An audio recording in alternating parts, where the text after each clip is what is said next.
Do you know that when we imagine gladiators, our minds immediately conjure vivid images of bloody battles in the arena, the roar of the crowd, and the authoritative gesture of an emperor's thumb deciding the fate of a fallen fighter? However, the reality was much more complex and interesting than this simplified image. Gladiatorial fights represented a whole industry built on a complex intertwining of money, fame, and political intrigue. Many would be surprised to learn that among the gladiators were not only slaves and prisoners of war, but also free citizens who voluntarily chose this dangerous path. And the legendary Spartacus, whom we like to think of as a freedom fighter, may have had much more complicated motives that historians still struggle to fully unravel. Imagine for a moment a Roman amphitheater, where thousands of spectators held their breath in anticipation of the arrival of their heroes. Yes, heroes. Successful gladiators were true stars of their time, comparable to modern athletes and actors. Their popularity could overshadow even that of senators, and the rewards for victorious bouts allowed some to eventually buy their freedom. It's no wonder that free Romans were willing to risk everything for such fame and wealth. For many, the arena became the only chance to escape poverty. One could sell oneself into gladiatorship by signing a contract called an octaratus. Remarkably, the gladiator schools of that time resembled modern sports academies. In these institutions, known as ludus, newcomers were not just taught to swing a sword. There was a well-thought-out training system, proper nutrition, and even medical care. But there was also a dark side to this sports business. Gladiators often became pawns in political games. Rich Romans used them as a private army, and sometimes even loaned their fighters to political opponents, hoping for their untimely demise in the arena. Have you ever wondered why the name Spartacus still evokes such awe? He is one of the most enigmatic figures in history. Books have been written about him, movies and series have been made. But who was he really? Sources contradict each other. Some claim he was captured by the Romans, while others say he served in the Roman army, but deserted. His image changed over time. Roman historians described him as a fearsome enemy, but without much admiration. Medieval authors nearly forgot him, and in modern times he became a symbol of the struggle against injustice. Can you imagine that the Roman citizens were literally going crazy over gladiatorial fights? Crowds filled the amphitheaters to capacity, gamblers made outrageous bets, and street vendors eagerly sold clay figurines of popular fighters, just like modern sports souvenirs. Gladiators became real idols. Women dreamed of them, while men admired their strength and simultaneously despised their low social status. Do you know what lay behind this nationwide love for gladiators? Fear, a deep, penetrating fear that permeated all Roman society. And rightly so. Gladiators were not just strong fighters. They were professional killers, mastering the art of close combat to perfection. Unlike legionnaires accustomed to fighting in formation, gladiators were masters of single combat, relying solely on their skills and lightning-fast reactions. Picture elite fighters who knew all the weak points of armor, capable of breaking bones with a single precise blow and turning any situation to their advantage. It's no surprise that the Roman elite kept them under guard no less than particularly dangerous criminals. Authorities prohibited gathering too many gladiators in one place, and during major games, they were kept under heavy guard in barracks. They were forbidden to carry weapons outside the arena, and any hint of conspiracy was punishable by immediate death. Want to learn something truly thrilling? When gladiators did rebel, they acted with blinding speed and ruthlessness, killing their masters and escaping from the schools. However, such attempts usually ended quickly and tragically. Fugitives were caught and crucified along the roads as a warning to others. But once something happened that the Roman nobility feared the most, a rebellion that shook all of Italy to its foundations. Have you ever thought about how strange the fate of a gladiator was? They balanced on a thin line between admiration and contempt. They might achieve incredible fame, yet they always remained outcasts in society. They were slaves, yet so dangerous that their masters feared them. And at some point, this fear, which Romans so carefully concealed, became a reality. Now let's debunk one of the main myths about gladiators.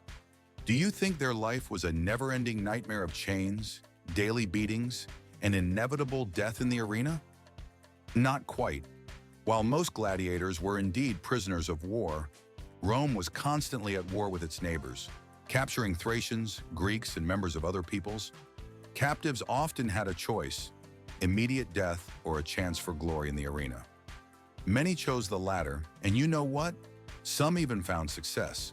An interesting fact: after prisoners of war, criminals were the next most common gladiators. They really had a tough time. If a person committed murder or incited a rebellion, the court could send him to the arena. But their fate was even worse than that of prisoners of war. They received no training and were simply thrown into the arena against professional fighters or wild beasts. This was essentially a postponed death sentence. Did you know the most amazing thing about the world of gladiators? There was a special category of fighters: volunteers. Imagine, free Roman citizens sold themselves into gladiatorship for money. This was a kind of voluntary slavery, but it made sense in a way. Some went into the arena to escape debt, others dreamed of glory, and some genuinely believed they could outsmart the system, gain wealth, and buy their freedom. Volunteers were not considered full slaves, but they still lost their civil rights and had to wear a special collar, a constant reminder that they now belonged to the arena.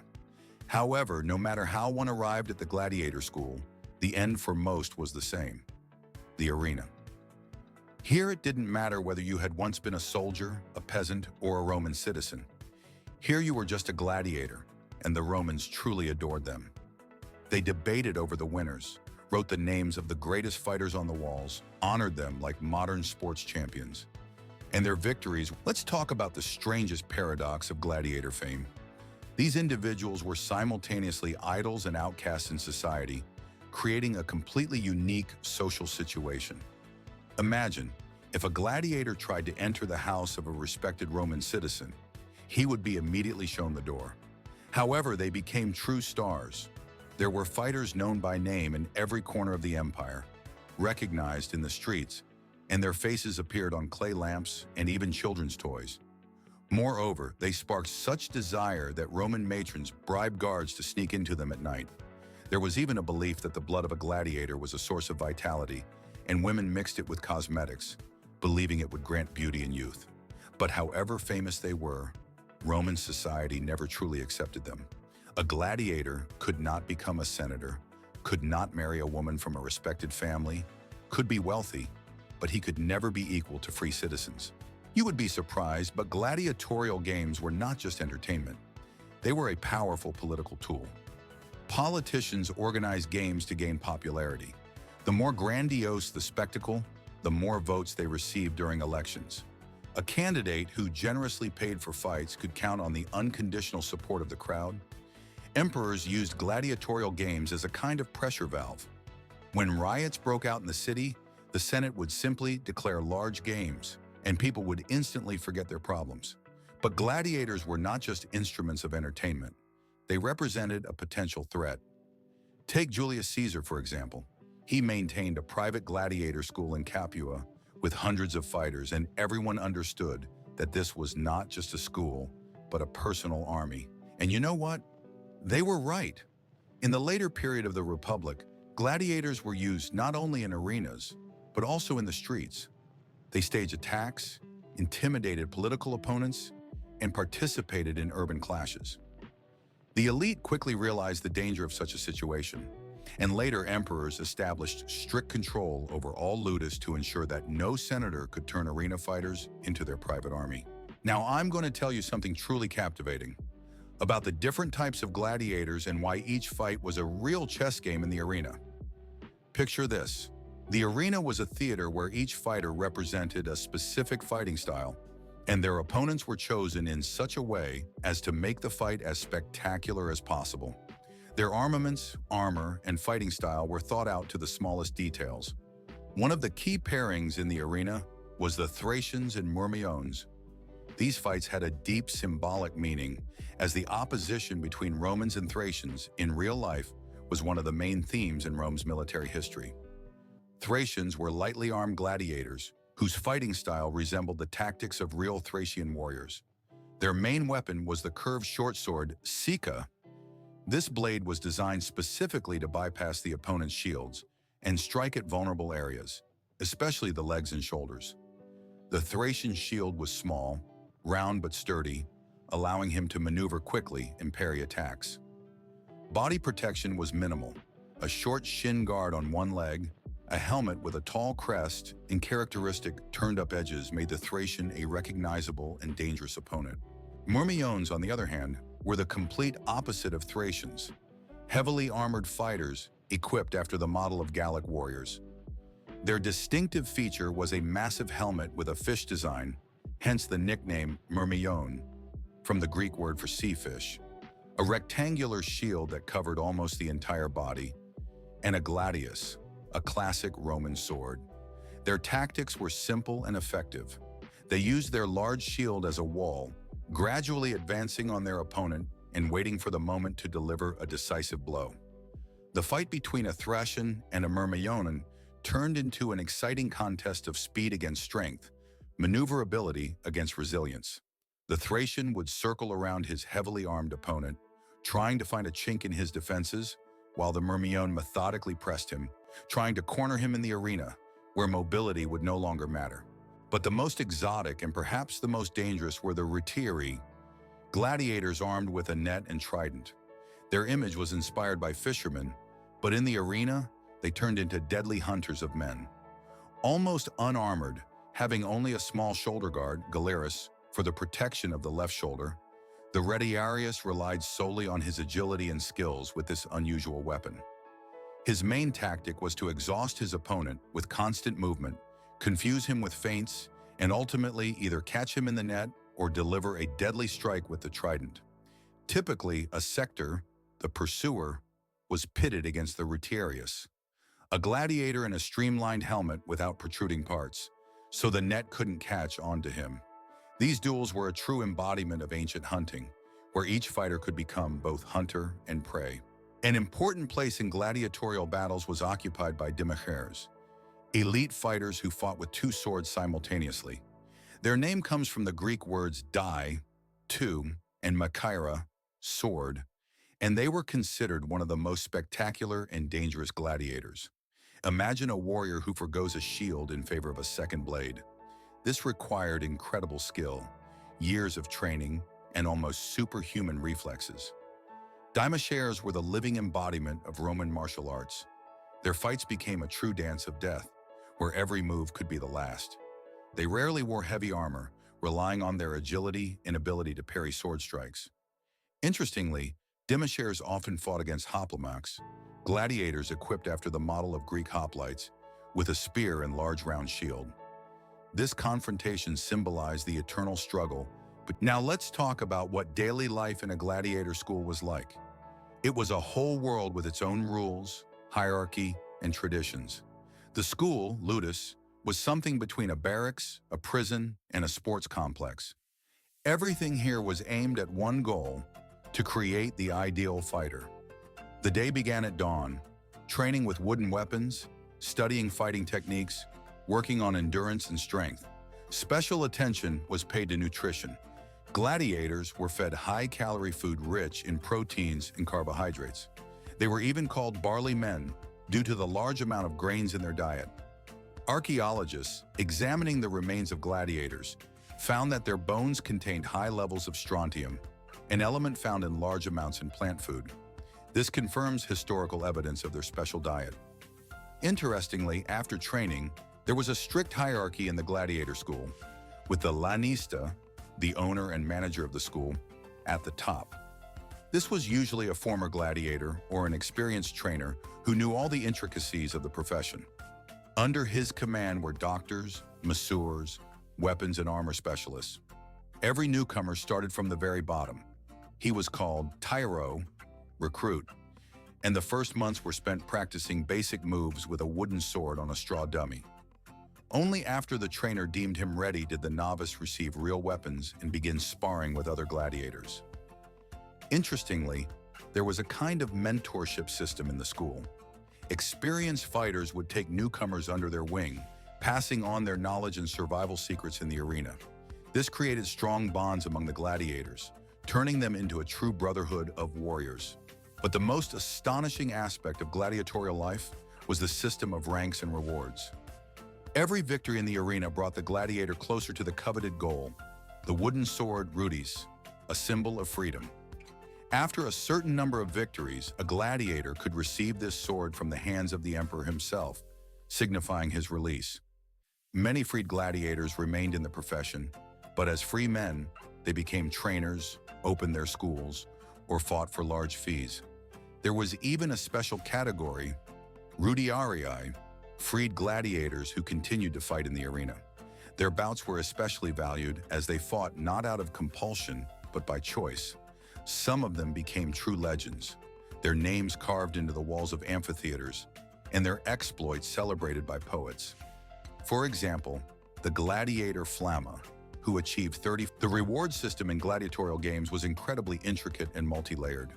Beyond the famous rudis, there were other distinctions: palm fronds for victories, golden wreaths for exceptional mastery, silver phalae, medallions that were affixed to armor showing the fighter's status. Some gladiators received special privileges: the best rooms in the barracks, higher quality food, the right to wear certain colors or adornments. But the most valuable reward was popularity among the public. A crowd favorite could expect clemency even in the most unfortunate fight. All it took was a thumbs up, and his life was spared. Speaking of famous gladiators, one cannot help but mention Spartacus, but his story is so well known that it might be more interesting to talk about other legendary fighters. For example, Carpophorus, who became famous not only as a gladiator, but also as a venator, a wild beast hunter. Contemporary accounts say he could take down a bear, leopard, and lion in a single day of performances. Or Priscus and Varus, whose legendary duel lasted several hours and ended with the emperor granting freedom to both fighters. So impressive was their skill. Their story was immortalized in poetry, and their names can still be found on the walls of the Colosseum. A special category comprised female gladiators, or gladiatrices. Although their participation in fights was more of an exception than a rule, some achieved incredible fame. Archaeological finds confirm their existence. A bronze statuette of a female gladiator was found in Britain, and ancient texts mention their performances. Emperor Nero even organized fights where women battled dwarfs, which, however, drew condemnation from more conservative Romans. The training process in schools was built on a remarkable combination of practical skills and theoretical knowledge. Gladiators studied anatomy to identify vulnerable points on the human body. They learned basic medicine so they could provide first aid to themselves and their peers. There were special training materials, wooden tablets with illustrations of various fighting stances and techniques. Each technique had its name and execution style that needed to be practiced until it became second nature. The economic aspect of gladiatorial games was no less impressive. Large schools operated as real enterprises with a massive turnover. Gladiators were not only trained, but also rented out for performances, bought and sold. There was a whole market for gladiatorial equipment. Weapon makers, armorers, and costumers worked within the display industry. The cost of a good gladiator could reach astronomical sums. Some fighters were worth more than a small estate. The religious component of gladiatorial fights is often overlooked, but it was extremely important. Initially, the fights were part of burial rites. It was believed that the blood of fallen gladiators appeased the spirits of the dead. Later, the religious meaning faded, but the rituals remained. Before a fight, gladiators would take an oath to the gods of the arena, ready to be burned by fire, shackled in chains, beaten with whips, and killed by the sword. In the locker room, spoliarium, there stood a statue of Nemesis, the goddess of vengeance to whom they prayed before stepping into the arena. Medical care in gladiator schools was surprisingly advanced. Archaeological finds in Ephesus showed that gladiators received qualified medical assistance, tools for trepanation, complex surgical instruments, and even prosthetics were discovered. Analysis of gladiator bones shows that many survived serious injuries and continued to fight. Doctors at gladiator schools were true experts in treating battle wounds, and their experience was later used in Roman legions. The training system included elements that we would today call psychological preparation. Gladiators were taught to manage fear, control anger, and maintain composure in critical situations. They practiced meditative techniques borrowed from Eastern cults that were widespread in the Roman Empire. It is known that some schools deliberately created stressful situations for newcomers to test their psychological endurance. The social life of gladiators was far richer than one might think. Although they were formerly considered infamous, people without honor, many enjoyed tremendous popularity. There were fan clubs for gladiators. Women from high society sent them love letters, and their images appeared on everyday objects, from ceramic lamps to precious cameos. In Pompeii, graffiti was found featuring the names of popular gladiators and the number of their victories, as well as love messages from admirers. The gladiatorial industry spawned a whole system of betting and gambling. Large bets were placed before fights, and there were professional bookmakers, sponsors, who assessed the fighters' chances and took bets. Many fortunes were made and lost on gladiatorial wagers. There are known cases where organizers tried to influence the outcome of battles by bribing gladiators or their trainers, leading to the establishment of strict rules and penalties for fraud. The architecture of the amphitheaters was a true marvel of engineering. Beneath the arena was a complex system of underground rooms, hypogeum, with mechanical lifts, trapdoors, and corridors. This allowed for impressive entrances of gladiators and beasts appearing from under the ground. The Colosseum had a drainage system that allowed for flooding the arena for naval battles, machinations, as well as a complex ventilation system to protect spectators from the sun, velarium. The decline of gladiatorial games was a gradual process associated with the spread of Christianity and changing social values. The last known gladiatorial fight in Rome took place in 404 AD, when a monk named Telemachus ran into the arena trying to stop the battle and was killed by an enraged crowd. This event prompted Emperor Honorius to finally ban gladiatorial games, although in some provinces they continued for a while. The legacy of gladiatorial culture has deeply penetrated modern civilization, influencing numerous aspects of our lives. Combat sports, from boxing to MMA, largely inherit the traditions of ancient arenas. The same system of ranks, weight classes, specialization of fighters, and even some elements of equipment have roots in gladiatorial traditions.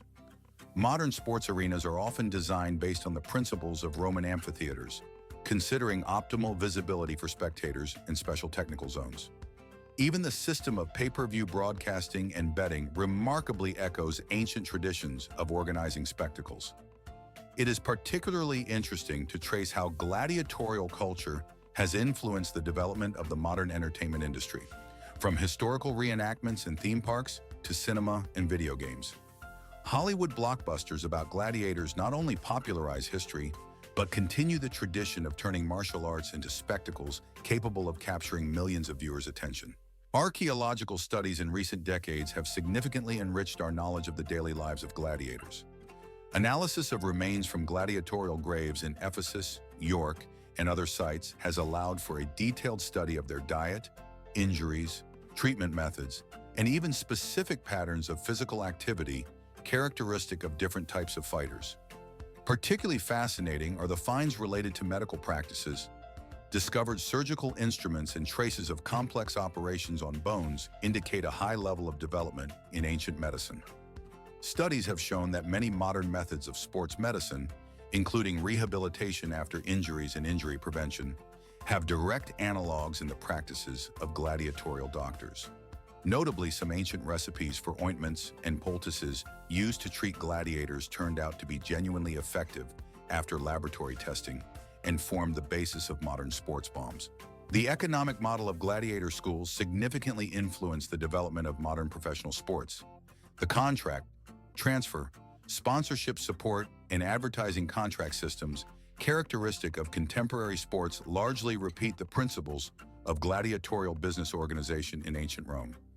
Lannistae, owners of gladiator schools, were prototypes of modern sports managers and promoters, and their business practices, from assessing fighters' potential to organizing spectacular duels, find parallels in today's sports and entertainment industry. It is particularly interesting to explore how the ancient system of ranks and titles transformed into the modern system of sports classifications and championship belts, and how ancient methods of promoting fighters and shaping their public images laid the foundation for modern sports marketing and PR technologies. Even the current practice of betting and making wagers often mirrors ancient traditions, including complex odds assessment systems and methods for combating fixed matches. Modern research in military history and martial arts has allowed for the reconstruction of many aspects of gladiatorial fencing that were previously thought to be lost. Experimental archaeology, working with preserved manuscripts, and detailed analysis of ancient images helped recreate the fighting techniques of various types of gladiators. It turned out that many techniques were incredibly effective and ahead of their time. For example, the fencing technique of demi-squares, fighters with two swords, included elements that were rediscovered by European fencing masters only during the Renaissance.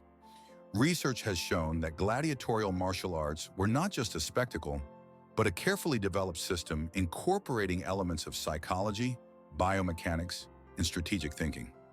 Modern reenactors and historical fencing researchers have discovered that many principles of weapon handling developed in gladiatorial schools remain relevant today, indicating an in-depth understanding by ancient masters of the laws of martial arts. The influence of gladiatorial culture on modern mass culture is so profound that we often don't even realize its presence in our daily lives. From sports competitions and reality shows to video games and the fashion industry, echoes of gladiatorial traditions can be found everywhere. Modern fighting tournaments often replicate the format of gladiatorial games, including the ceremonial entrance of fighters, their distinctive gestures, and rituals. The sportswear and equipment industry actively uses imagery and symbolism from gladiators in its designs. Even contemporary architecture of sports facilities frequently draws on the principles of Roman amphitheater construction, adapting them to modern technologies and safety requirements. It's particularly interesting to trace how gladiatorial aesthetics have influenced the development of modern fashion, from military styles and activewear to high fashion, where designers regularly reinterpret images of ancient warriors in a contemporary context. Recent archaeological discoveries continue to astonish researchers by unveiling unknown aspects of gladiatorial culture. Excavations in various parts of the former Roman Empire have uncovered not only new arenas and training complexes, but also a wealth of artifacts shedding light on the daily lives of gladiators. Particularly intriguing are the finds in small provincial towns where gladiatorial schools adapted to local conditions and traditions. For example, in Britain, evidence of unique local fighting styles was discovered, blending Roman techniques with Celtic combat traditions. In North Africa, archaeologists found remnants of specialized training facilities where gladiators prepared for battles against exotic animals, including devices designed to simulate attacks from various predators. In Asia Minor, documents were found describing a complex system of life insurance for gladiators and compensation for their families in the event of death in the arena, indicating a high level of development in financial and legal relations in this sphere. Modern research methods, including isotopic analysis of bones and molecular archaeology, have allowed for a detailed reconstruction of the diet and lifestyle of gladiators. Contrary to the common belief that gladiators were exclusively meat eaters, analyses have shown that their diet was predominantly vegetarian, rich in legumes and grains, with a high calcium content from plant sources. Particularly interesting was the discovery of a special drink consumed by gladiators, the so-called ash tonic, made from crushed animal bones and plant components. This drink, as modern studies have shown, indeed promoted bone strengthening and accelerated the healing of fractures. Analysis of dental calculus from gladiators revealed not only the composition of their diet, but also the presence of various medicinal plants used to maintain health and enhance endurance. Notably, many of these plants are still used in sports medicine and herbal therapy today. The study of the social structure of gladiator schools has led to a reevaluation of many established notions about the organization of these institutions. It turned out that, in addition to combat training, schools provided their students with a broad education that included the study of philosophy, rhetoric, and even the basics of acting. This was necessary for creating a well-rounded fighter, capable of not only battling, but also impressing the audience. Analysis of preserved documents revealed the existence of a complex social welfare system within gladiator schools, from pension payments to veterans to compensation for the families of deceased fighters. Especially intriguing was the discovery of special unions of gladiators, associations that defended the rights of fighters, and negotiated with game organizers about performance conditions and fees. These organizations had their own temples, treasuries, and even a mutual insurance system, indicating a high level of self-organization within the gladiator community. The technological aspects of gladiatorial fights continue to amaze researchers. Modern experiments with reconstructing ancient weapons and armor have shown that their production required an exceptionally high level of metallurgy and engineering skill. For example, recent studies of the helmets used by Myrmiones revealed the use of complex damping systems that reduce the force of impact, technologies that were rediscovered only in the 20th century when developing modern protective gear. The analysis of the metal composition of gladiatorial weapons showed the use of advanced steel processing methods for that time, including multi-layer forging and selective hardening. Particularly impressive were studies of the mechanisms used in amphitheaters to create special effects, from hydraulic lifts to automatic traps and rapid scene changes. Many of these technical solutions proved so effective that their principles are still used in modern theater and circus equipment. Recent research in the acoustics of ancient amphitheaters has uncovered astonishing features of their design that ensured exceptional sound quality even in the farthest rows. Computer modeling has shown that the architects of the time utilized complex mathematical calculations to create an ideal acoustic environment, special resonating chambers built into the walls, specific seating arrangements, and even sound-reflecting surfaces disguised as decorative elements. Modern acoustic tests conducted in preserved amphitheaters have confirmed that even whispering from the arena could be clearly heard in the upper tiers. These discoveries have significantly impacted the design of contemporary concert halls and sports arenas, where ancient acoustic design principles are successfully integrated with the latest sound amplification technologies.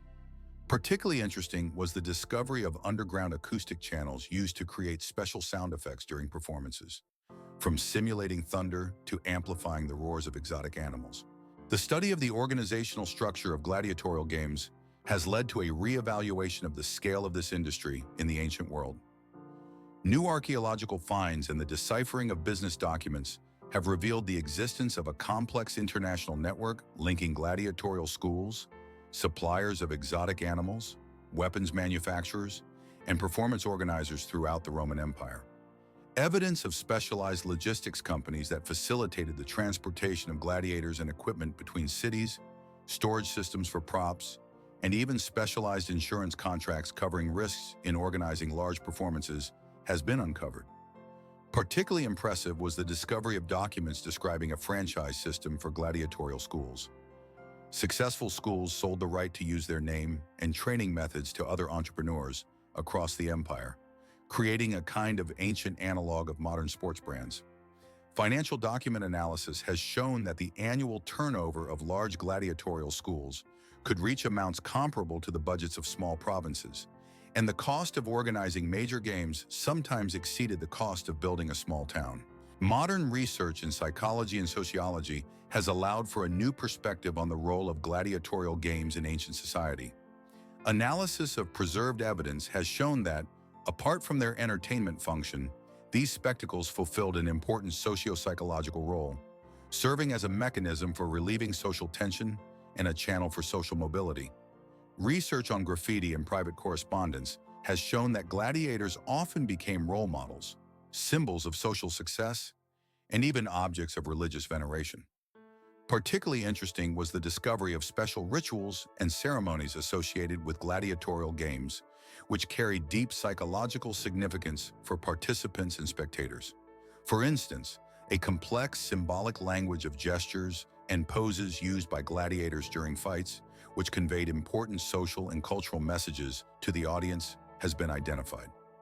Analysis of these symbolic systems has revealed surprising parallels with modern sports rituals and ceremonies, indicating deep psychological mechanisms underlying combat spectacles. Research into gender aspects of gladiatorial games has led to unexpected discoveries that have significantly changed our understanding of women's roles in this industry. Recent archaeological finds have confirmed the existence of not only female gladiators, but also entire schools specializing in their training. Analysis of preserved skeletal remains indicated that female gladiators underwent the same intensive physical training as their male counterparts, and their matches enjoyed particular popularity among the public. Particularly interesting were finds indicating the existence of special categories of female contests, utilizing unique types of weapons and armor specifically designed for female fighters. Documentary evidence has also shown that women played an important role in managing gladiatorial schools, often acting as owners and managers, with some even developing their own training methodologies.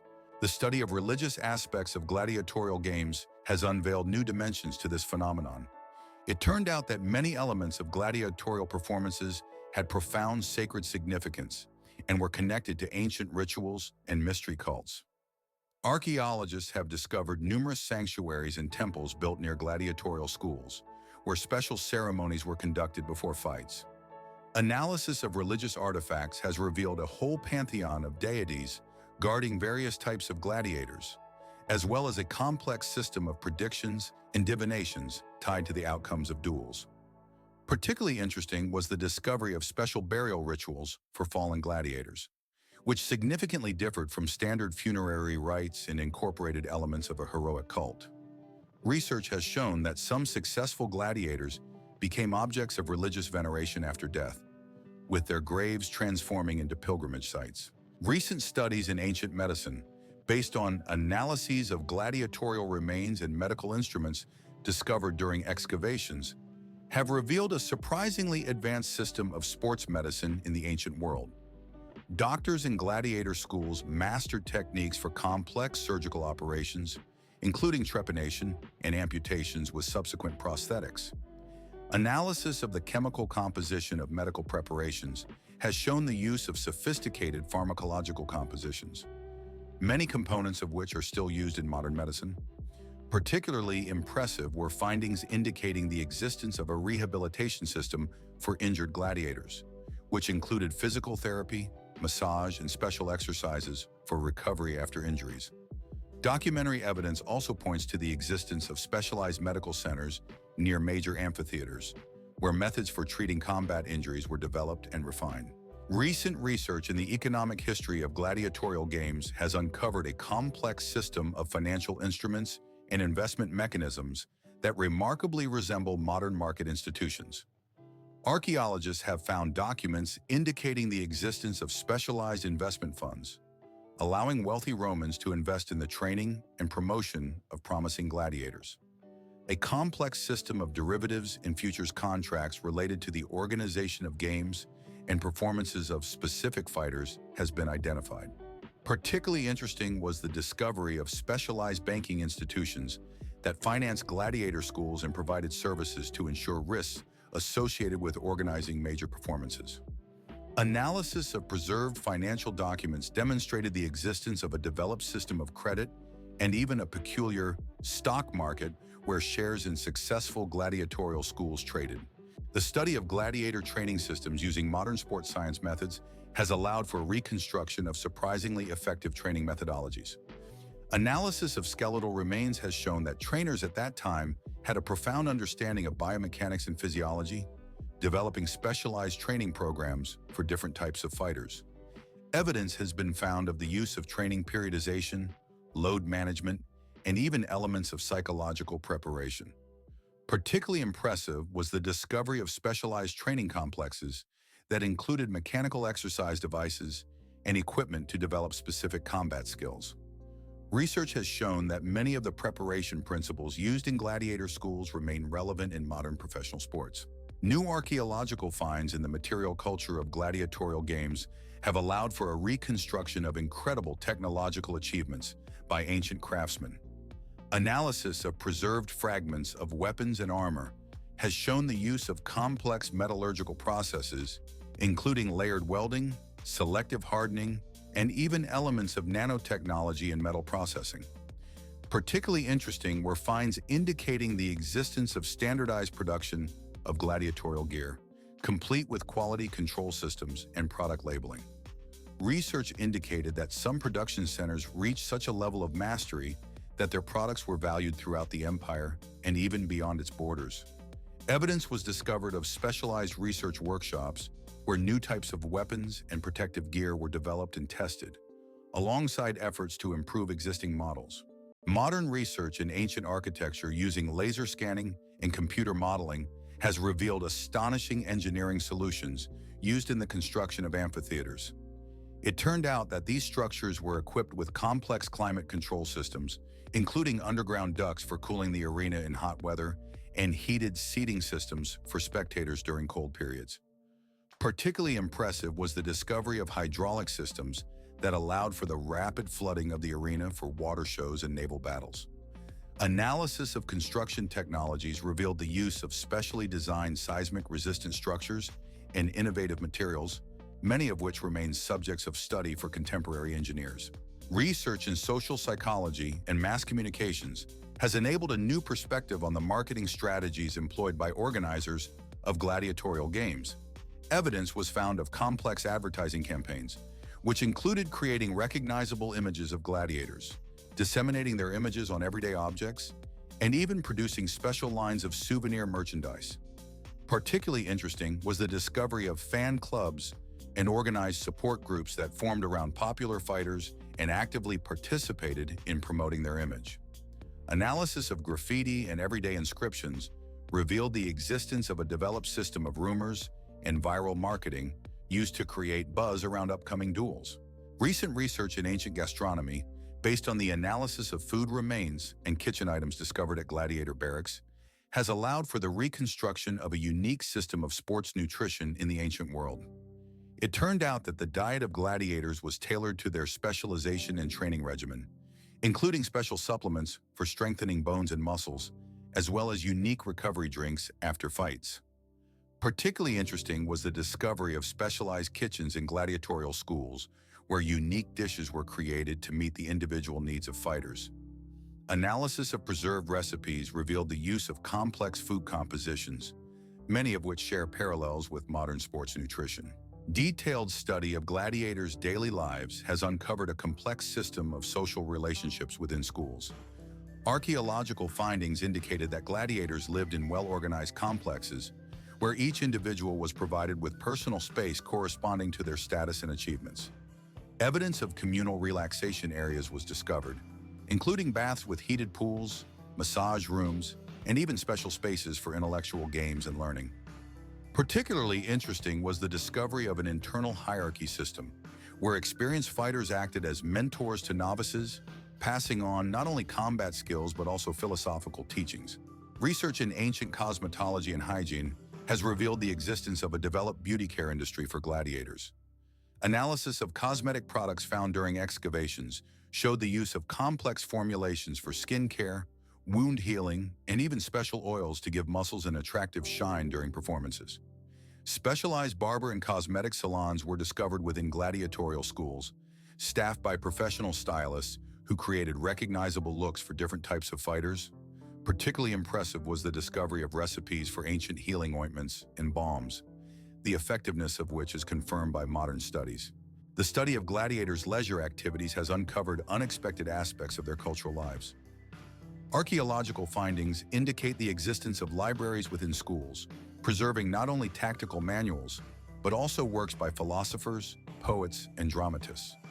Musical instruments, gaming boards, and even theatrical props were found, suggesting that gladiators participated in performances and entertainment programs. Particularly interesting was the discovery of special rooms for meditation and religious practices, indicating a deep spiritual component in the lives of professional fighters. Analysis of personal items belonging to gladiators has shown that many of them were educated individuals, fluent in several languages, actively engaged in the cultural life of their time. New research into gladiatorial religious practices has revealed the existence of unique syncretic cults that combined elements of traditional Roman beliefs with Eastern mysteries and philosophical teachings. Archaeological findings have shown that many gladiatorial schools had their own shrines where special rituals were conducted before fights and ceremonies to initiate new fighters. Particularly intriguing was the discovery of special meditative practices developed for psychological preparation for duels and overcoming the fear of death. Analysis of personal amulets and religious artifacts indicated a widespread belief in fate and divine protection among gladiators. Research in ancient psychology has allowed for the reconstruction of complex mental preparation techniques used in gladiatorial schools. Evidence has been found of the use of visualization techniques, breathing exercises, and even elements of hypnosis to enhance fighting qualities. Particularly impressive was the discovery of a psychological support system that included working with professional advisors and conducting group therapy sessions. Analysis of preserved texts showed the existence of an advanced theory of emotion and fear management, many tenets of which find parallels in modern sports psychology. The study of gladiators' social connections beyond the arena has uncovered a complex network of professional associations and fraternities. Documentary evidence shows that successful gladiators often became influential figures in civic life, participating in political movements and even acting as advisors to the courts of rulers. Particularly interesting was the discovery of a mutual support system among former gladiators that included assistance for veterans and help for the families of deceased fighters. Analysis of epigraphic monuments showed the existence of a tradition of commemorating the memory of outstanding gladiators through the creation of memorial complexes and the installation of statues in public spaces. Modern research into the cultural heritage of gladiatorial games has revealed their profound influence on the development of European art and literature. Analysis of ancient texts has uncovered the existence of an entire literary genre dedicated to describing the feats of famous gladiators, which significantly influenced the development of heroic epics. Archaeological findings indicate the widespread prevalence of gladiatorial dual imagery in the decorative and applied arts, from frescoes and mosaics to everyday items and jewelry. Particularly interesting was the discovery of the impact of gladiatorial aesthetics on the development of ancient sculpture and the formation of canons for depicting the ideal human body. Research in the history of military affairs has highlighted the significant influence of gladiatorial techniques on the development of Roman martial art. Evidence has been found showing that many tactical maneuvers and training methods developed in gladiatorial schools were later adapted for training legions. The contribution of gladiatorial blacksmiths to military technology was particularly important. Many innovations in armor and weapon manufacturing, initially created for the arena, later found applications in the regular army. Recent studies on social mobility in the Roman Empire have shown that gladiatorial schools served as an important channel for social advancement for members of lower social classes. Documentary evidence indicates that successful gladiators not only gained their freedom, but also achieved significant wealth and influence, becoming landowners, merchants, or political figures. Particularly interesting was the discovery of dynasties of former gladiators, whose descendants later became part of the municipal and even imperial elite. Research into the long-term influence of gladiatorial culture on the development of modern sports and entertainment industries has revealed surprising parallels between ancient practices and contemporary phenomena. Analysis of marketing strategies and methods for promoting sports stars has uncovered numerous similar tactics to those used in Roman amphitheaters. Particularly noticeable is the similarity in the organization of major sporting events, sponsorship systems, and methods of engaging with fans. The study of the influence of gladiatorial traditions on modern mass culture has unveiled their unexpected presence in cinema, video games, and combat sports. Researchers note that many elements of gladiatorial heritage, from the aesthetics of duels to the principles of organizing shows, continue to inspire creators of modern entertainment content. This influence is especially evident in the professional martial arts and mixed martial arts industries. In conclusion, it is worth noting that the history of gladiatorial games represents a unique example of how a sporting spectacle can catalyze technological, social, and cultural development in society. Many innovations first tested in the context of gladiatorial games have subsequently found applications in various spheres of life and continue to influence our culture today. Friends, if you enjoyed this fascinating journey into the history of gladiatorial games, don't forget to like and subscribe to the channel. Your support helps us create new and interesting content about the mysteries of ancient history. In the comments, let us know which aspects of gladiatorial culture intrigued you the most, and share your thoughts with other readers. Until next time in the world of historical discoveries,